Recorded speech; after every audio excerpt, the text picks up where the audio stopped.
Saya sendiri, ada yang bisa dibantu. Gini, saya dapat surat dari imigrasi. Oke, sebentar. Tapi kamu tahu kan setiap kali telepon masuk ke saya secara langsung dan tidak langsung masuk di YouTube sama di Facebook. Jadi hati-hati, jangan pernah menyebut nama siapapun termasuk namamu sendiri, karena saya tidak ingin secara viral kalian minta takedown. Kenapa dapat surat dari imigrasi?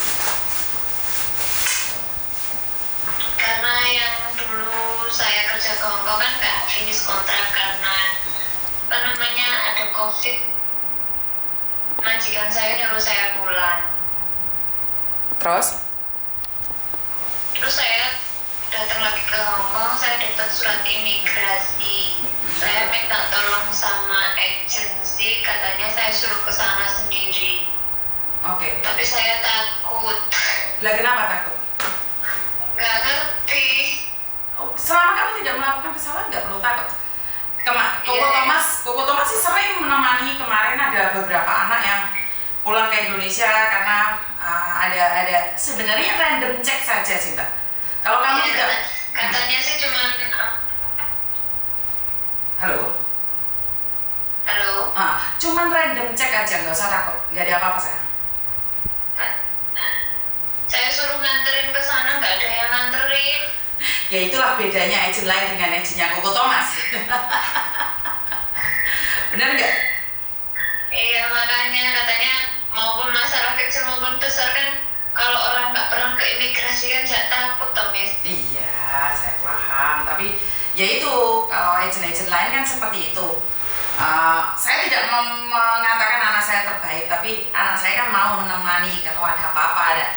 Ya udah nggak apa-apa, berangkat aja. Tapi artinya adalah sebenarnya nggak perlu takut. Nggak ada masalah saya.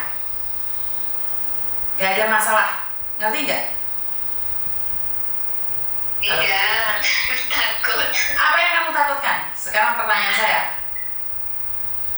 Ya takut, nggak pernah nggak pernah datang ke imigrasi, terus suruh datang ke imigrasi. Oke. Nggak tahu jalannya. Oke. Ini ada yang salah kalau kayak gini nih. Kamu harus terbiasa sendiri, harus terbiasa belajar mandiri. Itu yang perlu kalian pelajari. Kenapa? Kamu dipanggil imigrasi kan bukan kamu bersalah. Cuma disuruh menghadap saja sayang. Gak usah mikir yang aneh-aneh. Tahu nggak kenapa kamu dipanggil imigrasi? Katanya sih majikan saya yang lama belum masukin surat intermediate ke imigrasi. Bukan masalah belum ngasih surat intermediate atau enggak, atau kamu punya track record yang belum bisa dibaca oleh mereka, jadi mereka ingin memastikan dan ingin bertanya pada kamu, atau majikan yang dulu pernah komplain atau enggak, kita nggak tahu karena bermacam-macam Mbak. Kemarin ada beberapa anaknya Koko Thomas yang bekerja baru 1 bulan pulang Indonesia, terus balik sini lagi dapat surat dari imigrasi, suruh datang ke imigrasi menjelaskan kenapa dulu break, apakah kamu perlu komplain dengan majikanmu yang lama. Itu seperti itu kok, pertanyaannya nggak ribet-ribet amat kok sayang. Soal bahasa saya juga ada kendala bahasa. Semampunya sebisanya mereka akan mempertanyakan itu kok. Ya berdoa aja dapat asar atau medem yang sabar gitu aja sih. Sementing pas medemnya pas gak ngamuk-ngamuk kayak Miss Yuni gimana. Jadi kamu sudah pulang Indonesia nih, di majikan yang kemarin berapa lama sayang? 16 bulan. Oke, alasannya kenapa kamu pulang? Ada COVID, itu majikannya saya nyuruh pulang. Oke, jadi majikan yang nyuruh pulang, ya udah katakan itu aja. Karena medem cuma nanyain itu, apakah benar seperti itu? Ya udah selesai. Gak ada pertanyaan lain kok, nggak sampai 10 menit kok. Oh ya. Makasih ya Miss Yuni. Oke, di Indonesia berapa lama kamu sayang?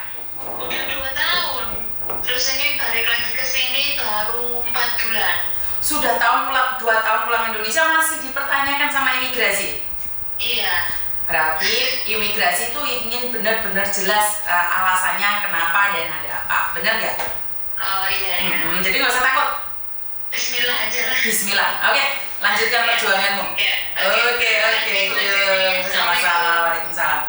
Oke, buat teman-teman nih, banyak sekali di antara kalian mendapatkan surat atau mendapatkan panggilan dari imigrasi takut karena nggak bisa bahasa atau seperti apa. Sebenarnya nggak perlu takut. Nah ini kemarin kan saya sudah woro-woro buat kalian semua. Ada beberapa orang yang finish kontrak, yang sudah finish kontrak, dapat majikan baru. Itu visanya sebelum turun mereka ditanyakan oleh imigrasi, kenapa kamu tidak renew, atau bahkan karena kamu punya catatan utang bank. Itu tidak semuanya, itu random. Jadi segala pertanyaan itu ya seperti kamu siap, itu aja sih menurut pendapat saya. Kamu tidak melakukan kesalahan, ya kamu harus siap dengan apapun pertanyaan dari imigrasi. Dan begitu juga, ini yang lama ya, ini 2 tahun pulang Indonesia masih harus menghadap sama imigrasi. Ini baru saya tahu loh. Jadi saya tuh tidak tahu.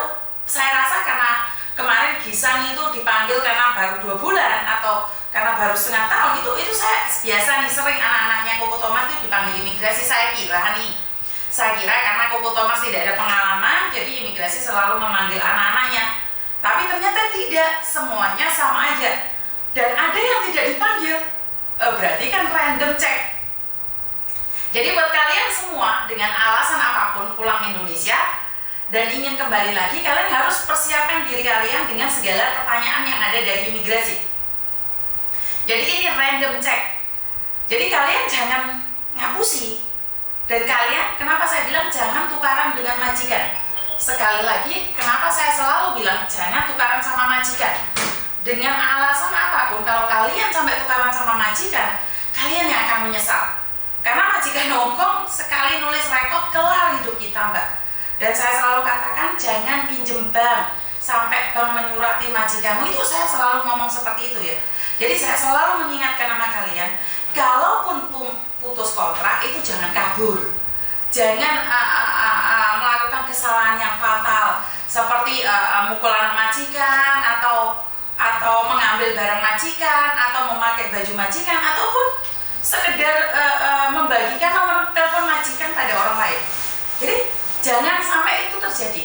Jika itu di-save oleh majikanmu dan dikirimkan ke imigrasi, ini sangat berbahaya sekali buat masa depanmu. Ini pesan saya buat kalian semua. Jangan memberikan alamat majikan pada orang lain, jangan memberikan nomor telepon majikan pada orang lain. Karena kita tidak tahu hubungan kita yang baik sama majikan itu akan berapa lama dihargai oleh majikan. Masih ingat ada salah satu mbaknya yang 12 tahun dengan majikan itu masih tetap nggak dihargai kok. Masih tetap salah di mata majikan hanya gara-gara tiket. Jadi hal yang sepele bisa membuat majikan berpikir yang aneh-aneh. Hal yang sepele bisa membuat majikan nggak mau sama kita. Jadi ini pelajaran yang sangat berharga sekali ya teman-teman. Jadi saya cuma ingin mengingatkan setiap saat, setiap waktu bahwa imigrasi sekarang itu detail banget. Jadi di setiap komplainan itu akan dikonfirmasi dua belah pihak. Jadi yang saat ini teman-teman lagi mengalami masa-masa penyesuaian dengan majikan, bagi teman-teman yang saat ini masa-masa saling adjustment sama majikan, lebih baik berhati-hati, jangan sampai melakukan kesalahan. Jika kamu tidak suka, jika kamu sudah tidak bisa bertahan lagi di rumah majikan, boleh pergi kapanpun kalian mau. Tapi ingat konsekuensinya, kamu harus membantu notis. Kalau enggak, kamu harus bayar majikan. Karena jika kamu kabur, kamu mau ke Makau atau kamu tiba-tiba pulang Indonesia, mau balik ke sini lagi, itu kalau pas dapat random check, maka kamu harus menjelaskan ke imigrasi seperti mbaknya tadi, yang sudah 2 tahun pulang Indonesia pun harus menjelaskan sama imigrasi kenapa, ada apa, seperti apa. Jadi jangan pernah sekali-kali mencuri, jangan pernah sesekali mencoba uji nyali di rumah majikan. Ada banyak yang difitnah, dia bukan mencuri nih, tapi dia difitnah. Ya gak apa-apa, katakan itu. Dan saya sering dengar kok majikan tiba-tiba ngomong hilang-hilang ternyata ketemu. Ya ini saya tidak ngomong orang lain. Orang tua saya sendiri seperti itu, mertua saya sendiri seperti itu. Ngomongnya, waduh hilang misalnya nih, dicari-cari ternyata ketemu di Bupet. Terus bukan kalian, saya sendiri. Tapi ya untungnya kan di rumah saya nggak ada pembantu, sekarang nggak ada pembantu. Jadi otomatis saat saya bilang, Papa, HP ku hilang kok. Suamiku bilang, wah biasa nih ngomong hilang-hilang. Waduh. Anakku bilang, mungkin wo. Bukan mengatakan bahwa kalian yang mencuri, karena apa ya, bahasa mungkin itu bukan berarti mencuri ya. Saya nggak tahu nih apakah benar-benar majikan mengatakan bahwa kalian mencuri atau dia hanya bilang mungkin karena nggak kelihatan atau tidak tahu. Jadi buat teman-teman, ya pesan saya, imigrasi semakin aktif, imigrasi semakin random check. Yang bisa kita lakukan adalah menjaga diri kita, jangan sampai salah di negeri orang, jaga perilaku kita masing-masing, lakukan yang terbaik versi kita. Jadi saya tidak bisa mengatakan bahwa kamu baik, kamu tidak baik, saya baik, kamu baik, tidak. Baik menurut saya belum tentu baik menurut jenengan. Jadi lakukan yang terbaik menurut versi kalian masing-masing. Jadi saya tidak ingin mengatakan kebaikan, tapi sebenarnya saya sendiri melakukan kesalahan. Jadi tetap semangat teman-teman yang hari-hari ini sedang menyesuaikan dengan majikan baru. Walaupun X tidak bisa menjamin kamu mampu bertahan untuk saat-saat ini. Setelah corona itu membuat semua majikan itu jadi gundah gulana karena pendapatan mereka belum stabil untuk saat ini setelah dihantam corona selama 3 tahun. Begitu juga dengan kita yang ada di Indonesia, mungkin pendapatan kita juga loose karena kita nggak bekerja dalam waktu yang sangat lama sekali. Jadi pendapat saya adalah sama-sama bekerja, dimanapun kalian bekerja sama aja, pasti masa-masa penyesuaian dan tidak semua orang suka dengan apa yang kita lakukan. Sekali lagi bertahan demi tujuan awal kita seperti apa dan bagaimana. Semangat, semangat, semangat, semangat. Dan itu aja dari saya. Kurang lebihnya saya minta maaf. Wassalamualaikum warahmatullahi wabarakatuh. Berkat Tuhan mengalir atas hidup kita semua. Semoga semua makhluk hidup bahagia dan terima kasih. Bye.